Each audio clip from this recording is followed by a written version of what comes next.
El título de este mensaje es receptividad. Vamos a hablar de la receptividad. Esto tiene que ver con que la obra de Dios, lo que Él desea hacer en nosotros, va a necesitar de que tengamos la actitud correcta para recibir su palabra, su voluntad. Cuando yo la recibo de la manera que Él pide a lo que Él me está invitando a vivir, yo voy a empezar a ver que Dios empieza a obrar en mi vida. Por eso Jesús lo aclara y Él cuenta una parábola, dice que la buena tierra, la que recibe la semilla, que es la palabra de Dios, y es buena tierra, esa actitud va a permitir que esa dé fruto al 100%. También va a hablar Juan en su Evangelio, en el capítulo 1, versículo 12, a todos los que lo recibieron y a los que creen en su nombre, Dios le ha dado a ellos, solo a ellos, la posibilidad de ser hijos de Dios. O sea que el recibir tiene que ver con algo indispensable, es un requisito innegociable, es una actitud en nosotros para poder ver la obra de Dios. Santiago en su libro va a decir, reciban con mansedumbre la palabra implantada, para que por ella ustedes empiecen a ver lo que Dios quiere hacer. Por eso, lo contrario a ser receptivos es resistirme, argumentar y perderme así, empezar a enredarme en mis ideas y empiezo a ir en la dirección contraria de la buena voluntad de Dios. Por eso vamos a leer un pasaje en las Escrituras, esto está en Lucas capítulo 4, versículos del 16 al 30, son varios. Yo te pido que lo leamos juntos. Dice que Jesús fue a Nazaret, donde se había criado, y en el día de reposo entró en la sinagoga, como era su costumbre, y se levantó a leer las Escrituras. Se le dio el libro del profeta Isaías y al abrirlo encontró el texto que dice: el Espíritu del Señor está sobre mí, me ha ungido para proclamar buenas noticias a los pobres. Me ha enviado a proclamar libertad a los cautivos y a dar vista a los ciegos, a poner en libertad a los oprimidos y a proclamar el año de la buena voluntad del Señor. Enrolló luego el libro, se lo dio al asistente y se sentó. Todos en la sinagoga lo miraban fijamente. Entonces él comenzó a decirles: hoy se ha cumplido esta escritura delante de ustedes. Todos hablaban bien de él y se quedaban asombrados de las palabras de gracia que emanaban de sus labios.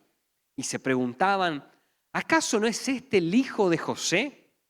Jesús les dijo: sin duda, ustedes me recordarán el refrán que dice: médico, cúrate a ti mismo. Y también: haz en tu tierra todo lo que hemos oído que hiciste en Cafarnaúm. Y añadió: de cierto les digo que ningún profeta es bien recibido en su propia tierra. A decir verdad, en los días de Elías, cuando durante 3 años y medio el cielo se cerró y hubo mucha hambre en toda la tierra, había muchas viudas en Israel. Pero Elías no fue enviado a ninguna de ellas, sino a una viuda en Sarepta de Sidón. Y en los días del profeta Eliseo también muchos leprosos había en Israel, pero ninguno de ellos fue limpiado, sino Naamán el sirio. Al oír esto, todos en la sinagoga se enojaron mucho. Se levantaron, lo echaron fuera de la ciudad y lo llevaron hasta la cumbre del monte sobre el que estaba edificada la ciudad para despeñarlo. Pero él pasó por en medio de ellos y se fue. Hasta ahí, ¿no? Este es un relato en donde Jesús va a ir a su ciudad, donde él se había criado desde chico. Evidentemente, él iba a esta sinagoga, lo conocían, dice que era costumbre, ¿no? Él era de Nazaret. Y allí habitualmente podemos sospechar que él participaba de las reuniones, ¿no? Él era parte integrada a la comunidad porque lo conocían. Él dicen allí, pero este no es el hijo de José, este no lo conocemos, este que siempre viene, está acá. Pero en ese lugar, en esa reunión, él va a abrir el libro de Isaías, se va a poner a leer esta profecía que 600 años antes se había escrito sobre él. Y en ese lugar él va a desenmascarar por qué hay personas que pueden recibir y de alguna manera vivir, experimentar la buena voluntad de Dios y por qué otras no. Y va a hablar el Señor sobre que Dios, porque esto está en su palabra, Él revela, Él desea cosas buenas para el ser humano, para tu vida, para la mía, para tu futuro. Dios tiene planes de bien y no de mal, pero es necesario que yo comprenda que los planes de Dios son buenos. Y Él lo hizo enviando a Jesucristo. Él está allí cumpliendo. Presta atención, hace 600 años antes, Dios había dicho, y había Isaías escrito, el Espíritu del Señor está sobre mí, me ha ungido para proclamar buenas nuevas. Él me ha enviado a traer libertad a los cautivos, a dar vista a los ciegos, a poder poner en libertad a los oprimidos y a proclamar el año de la buena voluntad del Señor. Muchas veces nosotros pensamos que porque lo que estamos viviendo y lo que nos está pasando, Dios escucha, Dios ve, Él sabe, a Él le interesa o no lo que yo estoy pasando, lo que está siendo mi economía, mi familia, mi salud, mi corazón, mi vida. A Dios le interesa, sí le interesa. Y ellos estaban en esa reunión viendo cómo se estaba cumpliendo la promesa de Dios encarnada.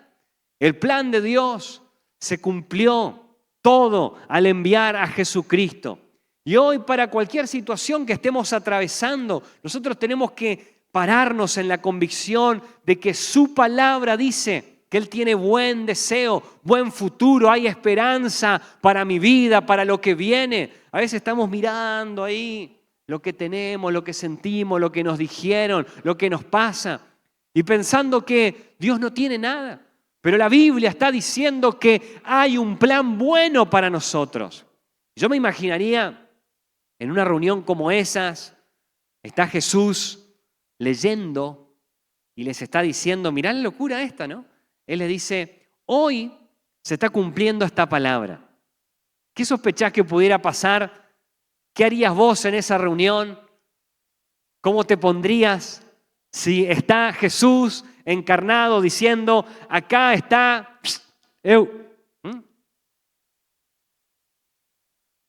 yo, I am, ¿no? No sé, en otro idioma le quiero decir que soy yo, ¿no? Y uno diría, no sé, me llenaría de entusiasmo, le diría, Señor, contá conmigo, ¿cómo puedo vivir esa buena voluntad? Él está diciendo, es el año de la buena voluntad de Dios para su pueblo, para sus hijos. Si estás oprimido, Él puede librarte. Si estás angustiado, Él puede levantarte. Sí, vamos, te creo, amén. Pero curiosamente, todo lo contrario empieza a pasar. Se empieza a detectar que hay una resistencia. En vez de preguntarse, ¿cómo recibir la buena voluntad de Dios para mí? ¿Cuántos creemos que Dios tiene una buena voluntad para nosotros, no? Tiene planes de bien y no de mal. ¿Cuántos lo creemos realmente, no? Y mira qué locura, ellos estaban allí y por el contrario resisten, rechazan, empiezan ahí a ponerse tensos. Fíjate que va a terminar que lo llevan a Jesús hasta un lugar alto para despeñarlo. ¿Por qué? ¿Por qué pasa este tipo de resistencia donde se genera en nosotros este tipo de actitud? ¿Qué peligro corremos?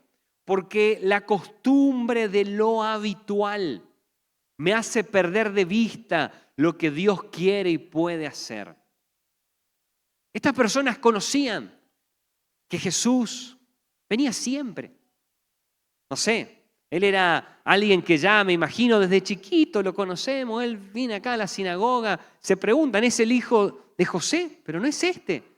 Ellos estaban acostumbrados a lo de siempre y no podían captar que Dios estaba haciendo algo, no podían captar que Dios les estaba hablando algo, que Dios estaba cumpliendo todo lo que había prometido. Y ellos tenían una teoría, tenían la palabra, pero en conceptos, pero no en su práctica, no en su corazón, no en su realidad, no era parte de su vida, las promesas y la palabra de Dios. ¿Por qué? Porque nuestras rutinas diarias, eso que vivimos continuamente, tienen la capacidad de moldear nuestras ideas y pensamientos. Y vamos de alguna manera convirtiendo esas ideas en preconceptos, en prejuicios, en una cuestión que es rígida. Es lo que yo veo que es lo que yo pienso que es lo que a mí me parece. Y mi fe se paraliza, mi caminar con Dios se apaga, se va por un despeñadero. ¿Por qué? Porque en vez de hacer lo que Dios me pide, lo que Dios dice en su palabra, en la simple lectura, porque él estaba leyendo la Biblia, ¿no? Fíjate qué loco, él lee la misma Biblia que vos y la que yo tenemos, ahí está Isaías, él la lee.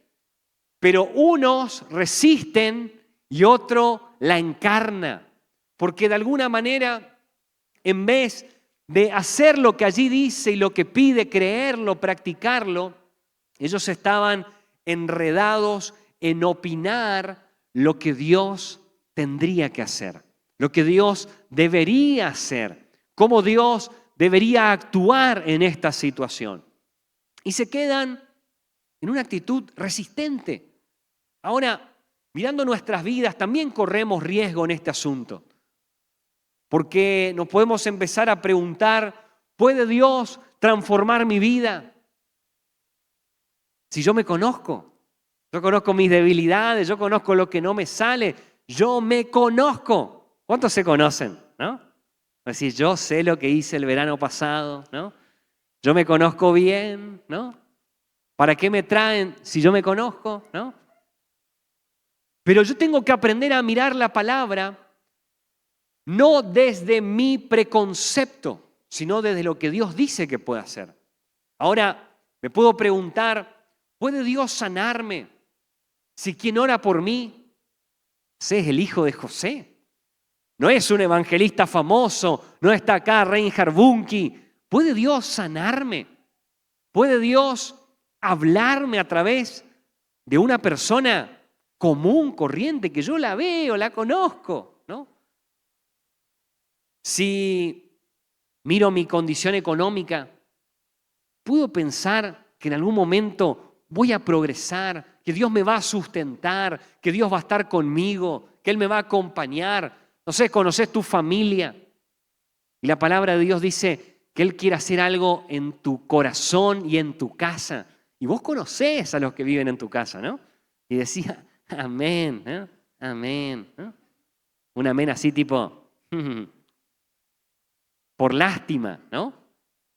Pero cuando la palabra de Dios nos habla, yo tengo que aprender a que la costumbre de mi día a día, de mi realidad, de lo que vivo, no sea quien haga que esa palabra sea resistida en mi interior y yo explique por qué ella no funciona, sino que yo simplemente dé lugar a que la palabra de Dios modifique mi cotidianeidad, mi realidad. Ahora, lo único que Dios busca para poder manifestar su poder, su gloria, es que nosotros seamos receptivos, que la recibamos a la palabra, que seamos gente que no la resiste, sino la recibe. Ahora, Jesús va a hablar y va a citar dos ejemplos en ese relato. Uno está en Primera de Reyes 17, del 8 al 24, donde va a relatar la historia de Elías y una viuda en Sarepta. Él va a contar que había un hambre tremendo por toda la tierra, una sequía a causa de que por 3 años y medio no llovía. Y allí va a aclarar Jesús que en todo el pueblo de Israel había muchas viudas. Pero Dios buscó a una en Sarepta, que no era dentro del pueblo, sino afuera. Ella no conocía mucho, me imagino, de los profetas, de por qué esto, por qué lo otro. Pero esta mujer, dice la Biblia, que fue elegida por Dios para sustentar al profeta y recibir un milagro de sustento económico, material. Dice que Elías llega a su casa y la encuentra. Ella estaba recogiendo allí un poco de leña y el profeta le habla, le dice: mujer, ¿tenés algo para comer? Sí, ¿no? Prepárame algo. Mirá, yo lo que tengo es apenas suficiente para comer algo, un poquito de harina, un poquito de aceite. Fui a recoger leña, voy a comer algo con mi hijo y nos vamos a echar a dormir y a esperar la muerte. Una situación dramática. El profeta le dice: no, tranquila, no tengas temor. Vos preparame a mí primero y luego coman ustedes. Y dice que ella hizo como le dijo Elías. Comió él y ella y su casa muchos días, y la harina de la tinaja no escaseó, ni el aceite de la vasija menguó, conforme a la palabra que Jehová había dicho por Elías. Ella pudiera resistirse, ella pudiera decir: no, yo sé lo que está pasando, hay hambre, hay sequía, hay necesidad, hay un montón de cosas. Pero el profeta le pide: mira, vos tranquila. Ella no tiene prejuicios, no tiene preconceptos armados, porque ella no es del pueblo. Ella no está acostumbrada a ver un profeta llegar a su casa, sino que viene un hombre y le dice: mirá, vos hacés esto, tranquila, no tengas temor.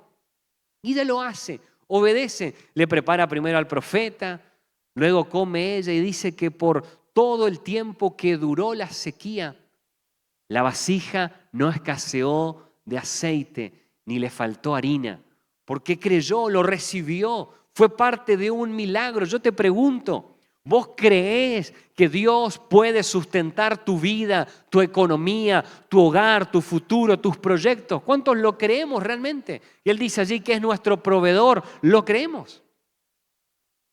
Dios, si yo lo recibo, pero una recepción activa, una recepción que me involucra en el proceso, en donde yo a la palabra la empiezo a creer y a dar pasos, a obedecer, simple, lo que me pide, hago. Y ella lo vivió. Luego relata Jesús y cita a Naamán. Él es un general del ejército sirio. Él está ahora con Eliseo, otro gran profeta, y dice que este hombre era leproso, estaba muy enfermo, pero alguien le recomienda a Naamán, le dice: Naamán, anda a ver a Eliseo. Si vos vas, él te va a sanar, vas a ser limpio. Naamán hace todo el protocolo correspondiente, llega a la casa de Eliseo y Eliseo manda a decirle a Naamán, ni sale. Naamán es un number one, un hombre de protocolo, un hombre de jerarquía. Y llega el criado de Eliseo y le dice: dice el profeta, ¿no?, que usted vaya a Naamán, 7 veces se zambulla en el río Jordán y va a ser sanado. Naamán explota, se enoja, se amotina, dice: pero no, yo me voy. Yo pensé que el profeta iba a salir, iba a extender su mano, iba a orar a su Dios y ahí iba a suceder un milagro. Esto es cualquier cosa, esto es un cachivache, ¿no? Y Naamán está juntando las cosas, enojadísimo. Y uno de sus allí copilotos le dice: mirá, Naamán, si el profeta te hubiera pedido algo difícil, vos no lo hubieras hecho, esto es fácil, 7 chapuzones, estás sano, vamos, ¿no? Bueno, la cosa es que Naamán va y dice que él descendió, se zambulló 7 veces en el Jordán, conforme a la palabra del varón de Dios, y su carne se volvió como la carne de un niño y quedó limpio. Esto está en Segunda de Reyes, capítulo 5 en adelante. Naamán recibe la palabra, se resiste primero, ¿no? Porque él tiene una falsa expectativa, un falso concepto de cómo debería obrar Dios, ¿no? Él dice, mirá, está bueno, yo acepto, pero para mí tendría que ser así, ¿no?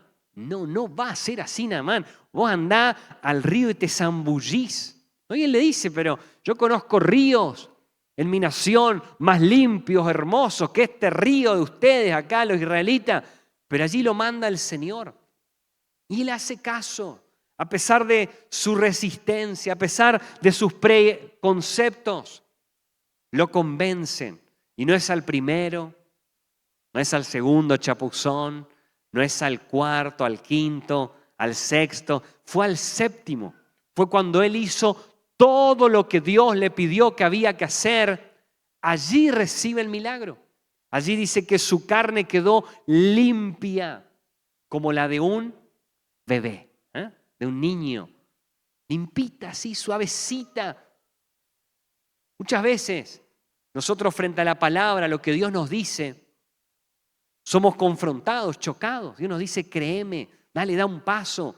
Y nosotros queremos ver el resultado ya. Pero ser receptivo a la palabra es creer, es hacer todo lo que Dios me pide, es ser insistente. Que no es al primer chapuzón, no es al segundo, no es al tercero, es al que Dios me pida que yo haga. Yo lo hago. Si Dios me dice que ore, yo sigo orando. Si Dios me dice que espere, sigo esperando. Si Dios me dice que aguarde, yo aguardo. Pero es hacer todo lo que Él me pide, para empezar a ver todo lo que Él puede hacer. A mí me pasó hace no muchas semanas atrás. Flor estaba descompuesta, se sentía mal, eran las 3 de la madrugada. Me dijo, Seba, llévame al hospital, no sé, vamos, ¿no? Y yo ese día había estado arreglando una remachadora, o intentando arreglar una remachadora, voy a ser sincero, ¿no? Estaba ahí desarmándola, buscándole la vuelta. Busqué en YouTube cómo arreglar una remachadora. Hay un instructivo ahí, ¿no? La busqué, insistía, ¿no? Y bueno, y primero Flor me cuenta esto y yo digo, bueno, Señor, sanala, bendecila, ayudala a que se sane mi esposa, y me fui a acostar, ¿no? Pero me acordé de la remachadora, ¿no? Porque a veces con cosas naturales nosotros aprendemos a insistir. Entendemos que no es la primera, no es la segunda, que hay que insistir en muchas cosas, hay que no al cuarto intento. Capaz venga después, pero con las espirituales nosotros queremos así como que todo sea tipo, bendice estos alimentos, Señor, amén, ¿no? Y no.